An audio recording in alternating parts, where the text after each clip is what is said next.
আমার এক কাহিনী মনে উঠছে।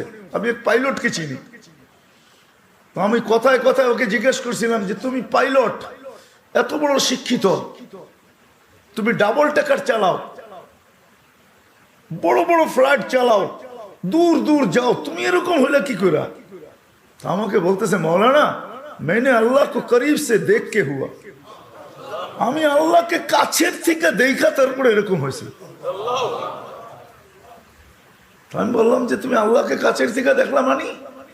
আমি ফ্লাই করে যেতেছিলাম হেথ্রো এয়ারপোর্টে লন্ডনে। যখন আমি ইংল্যান্ডের সীমানায় ঢুকে গেছি, হেথ্রোতে আমি ল্যান্ডিং করব, সীমানায় যখন ঢুকে গেছি, তো আমি বটনে পুশ করে চেকিং করে, এর আগে চেক করে যে সব কিছু ওকে আছে কিনা। তো আমি বটন চেক করতে যাই, দেখি আমার চাক্কা নামবে না, কিন্তু আমার কাছে ফুয়েলও নেই যে আমি ফেরত যাব, কারণ আমি 9 ঘন্টা ফ্লাই করে আসছি, 18 ঘন্টার ফুয়েল আমার কাছে নাই। আমাকে হয়তো ক্রাশ করাইতে হবে, নাইলে নামতে হবে যে কোনো ভাবে। বলে আমি হেথ্রো টাওয়ারের সাথে যোগাযোগ করছি যে আমার এই অবস্থা, কি করবে করো, আমার কাছে ফুয়েল নাই, আমাকে হয়তো ক্রাশ হইতে হবে, নাহলে কোনো ব্যবস্থা হইতে হবে যে আমি ল্যান্ড করতে পারি।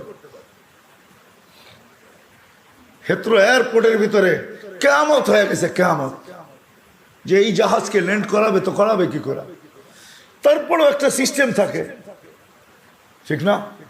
কিন্তু বলে ওই সময় যখন আমি ল্যান্ড করতেছি প্রসেসিং এর মাধ্যমে, তখন আমার হঠাৎ মনে উঠছে আমি না মুসলমান। তখন আমার মনে উঠছে আমার আল্লাহ না সব পারে।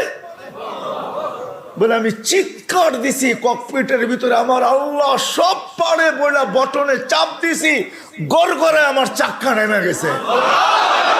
আমি স্বাভাবিকভাবে ল্যান্ডিং করছি, এর আগের কিয়ামতের চেয়ে বড় কিয়ামত হয়ে গেছে। পুরা এয়ারপোর্ট ছুটে আসছে, তুমি আমাদেরকে এই ধোকা দিলে তো দিলে কেন? তোমার জন্য হেথ্রো এয়ারপোর্টের মতো হাজারো ফ্লাইটকে আমরা বাতিল করছি, ডাইনে বামে পাঠায়া দিছি যে অঘটন থেকে বাঁচার জন্য। তুমি তো স্বাভাবিকভাবে ল্যান্ডিং করলে। তাই আমি বললাম যে চেক করো, তারপরে কথা বলো। তো ওরা যখন চেক করছে, চেক করার পরে দেখছে এই চাক্কা নামলো করে, তোর সব সিস্টেম তো ফেল, এটা কি করে নামলো? বলে আমি দ্বিতীয়বার দরজার ভিতরে দাঁড়ায় চিৎকার দিছি আমার রব সব পারে। তখন আমি এয়ারলাইন্সের মালিককে, এয়ারলাইন্স চালাদেরকে চাবি বুঝাইয়া দিছি, লও তোমাদের চাবি, 4 মাস পরে চাবি আমি হাতে নিব, যদি দেও, এর আগে নিব না। আমি এইখান থেকে চললাম, কেন আমি মালিককে কাছের থেকে দেখা ফেলছি। সত্য এটাই, আমি আপনাদেরকে এই সন্ধানে দিতেছি, সত্য এটাই। এই জন্য আমিও দেখা বলতেছি যে এই দেশের মাটির সাথে, মানুষের সাথে আল্লাহর ভালোবাসা আছে। কেন এই দেশে একটা পরিবেশ আছে যেটা দ্বারা মানুষ হবে। এত মসজিদ দুনিয়ার কোথাও নাই, এত মাদ্রাসা মক্তব দুনিয়ার কোনো দেশে নাই, এত হক্কানি আলেম দুনিয়ার কোনো দেশে নাই, এত আল্লাহওয়ালা গলি গলি দুনিয়ার কোনো দেশে নাই। জুড়বো তো? যুবকরা কি বলে? আমি কি বুঝাইতে পারলাম? হ্যাঁ, মানুষ বানায় নিয়ে যাও ইনশাআল্লাহ। মনের স্বাদ আল্লাহ জান্নাতে মিটাবে। আমাদের মালিক শুধু মনের স্বাদ মিটাবে না, বরং আমরা যতটুকু স্বাদ রাখবো এর চেয়ে 10 গুণ বেশি স্বাদ আল্লাহ আমাদের মিটায় দিবে। আমাদের মালিক বড় মালিক, আমাদের আল্লাহ বড় আল্লাহ। হ্যাঁ, আমাদের মালিক বহুত বড়,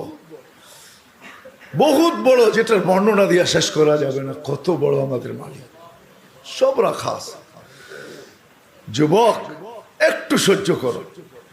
হ্যাঁ, দুর্গন্ধময় জায়গা দিয়া যাইতে কারো কাছে রুমাল না থাকলে যেরকম নাক চাইপা ধরে আর দ্রুত পার হয়, ঠিক এই ছোট জীবনটাকে এইভাবে পার করো, 4 জিনিসের সাথে সংযুক্ত করা।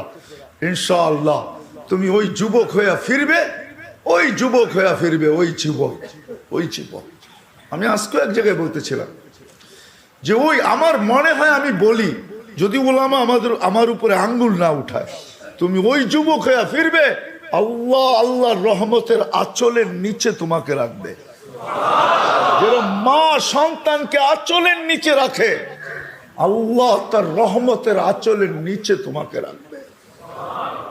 ওই যুবক হয়ে ফিরবে। করবো তো পাক্কা?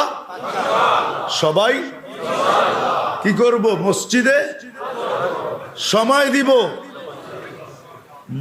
দিনী মাদারেসের সাথে নিজের সম্পর্ক জড়ব, হক্কানি আলেমদের সাথে সম্পর্ক জড়ব, হক্কানি আল্লাহওয়ালাদের সাথে নিজেদের সম্পর্ক কি জড়ব, নিজেদেরকে বাঁধবো, 4 জায়গার সাথে বাইরে রাখবো। যত বেশি দিতে পারি তত উপকৃত হব, তত তাড়াতাড়ি হবে।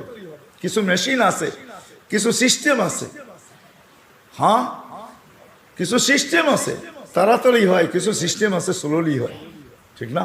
আস্তে আস্তে হয়, সময় লাগে। আবার কিছু আছে কি খুব দ্রুত হয়। ইনশাল্লাহ যত বেশি সময় দিব তত বেশি আল্লাহ আমাকে মানুষের মতো, মানুষ তত দ্রুত গতিতে বানাবে। 4 ক্ষেত্রের সাথে নিজেকে নিজে চুরি। 1, মসজিদ, সময় পাইলেই মসজিদে ঢুকি। আজকের থেকে প্রয়োজন যতটুকু অতটুকু অফিসকে দেন, প্রয়োজন যতটুকু অতটুকু বাজারকে দেন, প্রয়োজন যতটুকু অতটুকু হাটকে দেন, মেল ফ্যাক্টরিকে দেন, কল কারখানাকে দেন, রোড ঘাটকে দেন। বাকি যতটুকু থাকে 4 ক্ষেত্রের ভিতরে সেট করেন, আল্লাহর ঘরে সময় দেন, দিনী মাদারেসের ভিতরে সময় দেন, দিনী মাদারেসের ভিতরে হক্কানি ওলামাদের কাছে সময় দেন, হক্কানি আল্লাহওয়ালাদের কাছে সময় দেন।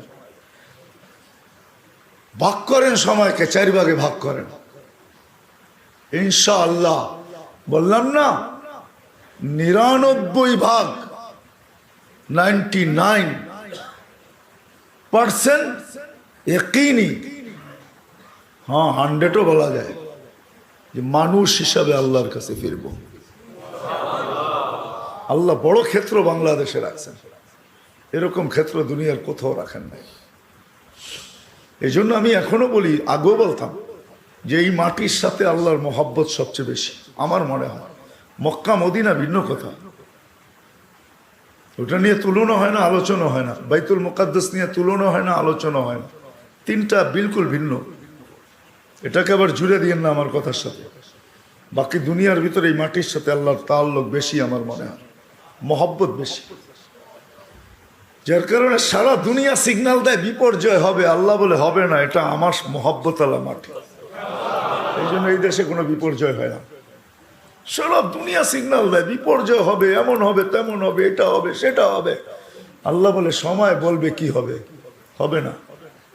হয় নাই 2 বছর করুণায় কিচ্ছু হয় নাই, কোনো বিপর্যয় হয় নাই, হয়েছে নাকি? হ্যাঁ, এতটুক ছোট একটা দেশ, অসচেতন প্রত্যেকটা মানুষ। এখানে তো কিয়ামত হওয়ার কথা ছিল, ঠিক না? হ্যাঁ, কোভিড-19, ডেল্টা ভেরিয়েন্ট, ওমিক্রন, কোনো বিপর্যয় হয়নি। ভূমিকম্প আসে, আমার মনে হয় কাঁপায়া যায় না, ধাক্কা খায়া ফিরা যায়। ওটার ধাক্কাই আমাদের একটু অনুভব হয়, আমি মনে করি। আপনারা কি মনে করেন জানি না, আমি ভাবি, এটা নিয়ে খুব ভাবি, সারাদিন ভাবি যে বাংলাদেশে 8.7 ভূমিকম্প, কোনো বিপর্যয় নাই। দুনিয়া বলতে পারবে না 8.7 ভূমিকম্প আসছে, বিপর্যয় হয় নাই। বলুক দেখি আমেরিকাওয়ালারা, বলুক দেখি কানাডাওয়ালারা, বলুক দেখি ইউরোপ, বলুক দেখি জাপান, উন্নত থেকে উন্নত দেশ বলুক, আমাকে যুক্তি দিয়া বুঝা। ওই থেকে আমি ভাইবা নিছি না, এখানে ভূমিকম্প আসে না, এখানে ধাক্কা লেখা রিপিট যায়। ওই যে ধাক্কা লাগছে ওইটা আমাদের অনুভব হয়, বিপর্যয় হয় না। এই মাটির সাথে আল্লাহর মহব্বত, এই মাটির মানুষের সাথে আল্লাহর মহব্বত, বড় মহব্বত। আপনারা কাছের থেকে দেখেন কি দেখেন না জানি না,